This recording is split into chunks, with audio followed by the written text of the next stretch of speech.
Thanks for joining us again. We are, as always, with Greg Engert, Beer Director for the Neighborhood Restaurant Group, which includes Church Key, where we are, Columbia Firehouse, Evening Star Cafe. What's on tap this week? So this week's very exciting. This is an announcement of sorts from Flying Dog Craft Brewery up in Frederick, Maryland.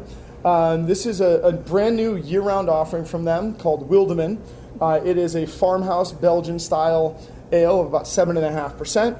And it's one that has a cool kind of storied history. So Flying Dog itself is, it's a local brewery that wasn't always local. Back in 1990, it started as a brew pub in Aspen, Colorado, actually. They started up a production brewery in Denver.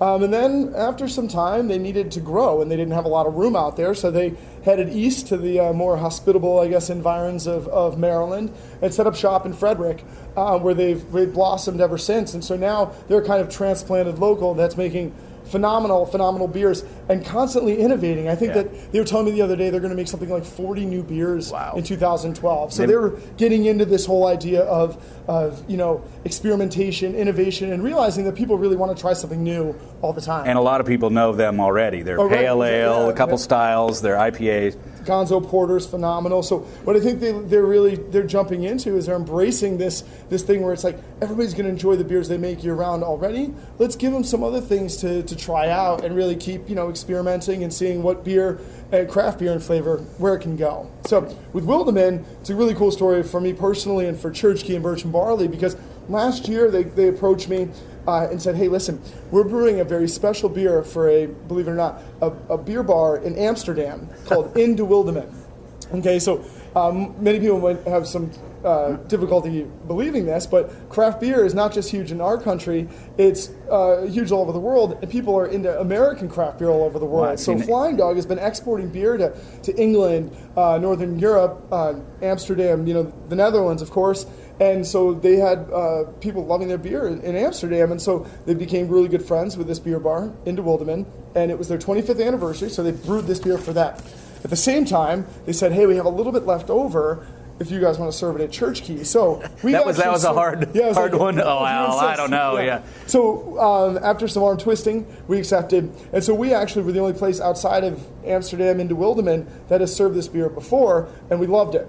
So we are really excited to kind of welcome it back. And if you want to take a taste and see what the buzz is all about.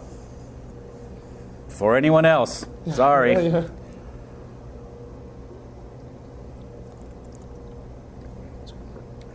Oh, that's nice. Really great. Oh. So what they've done with this, that I love, is it is a Belgian style farmhouse ale, saison, quite hoppy, but balanced. Yes, not overpowering at all. Nothing like an IPA or a pale ale, but it's there. It's there to balance against the sweetness of the alcohol, the malt itself, and in the nose I get these wonderful suggestions of spice. It's really very nicely spicy. It's got a little bit of fruit there, but it's just a really great spicy aromatic as well. And actually, that's why this is one of my favorite beers to do with meats, with charcuterie. I think about any kind of salami, any kind of spiced charcuterie, or even really salty charcuterie is great with this because the peppery spice kind of balances it against it as well. If you get a great Italian sub or something, this is a beautiful beer to go along with that. We've talked the past few weeks about local brewers, and the craft beer movement obviously has been growing for a number of years. But I read an article in the Wall Street Journal recently about how a few are really ramping up to expand, Absolutely. Raising some serious money, going to open additional locations. Absolutely. Well, I mean, that's really interesting that we're talking about this now because Sierra Nevada and New Belgium have been actively seeking out locations on the East Coast to ramp up their production. So in essence, to have two separate breweries. Sierra will be in Chico, California, but also on the East Coast someplace. New Belgium will be in Fort Collins, Colorado, the makers of Fat Tire, but also on the East Coast someplace. So what this will do is allow obvious production increase, but also it'll be a cutback on shipping. It'll be better for the environment, and it'll give them some outposts. So you've got those guys doing it. And what's really funny that we're talking about this now is that Flying Dog was ahead of the game. So back in 2007, they were brewing in Frederick, but also still in Denver. And they kind of had two things going. And eventually they just decided to move it all to the Frederick Brewery because it was just so much bigger and had so much room for expansion. Beer lovers are glad they did. Absolutely. Greg Engert, thank you as always. Appreciate it. Thank you very much. I'm Brennan Haselton, and be sure to bring your thirst next time for another Beer of the Week.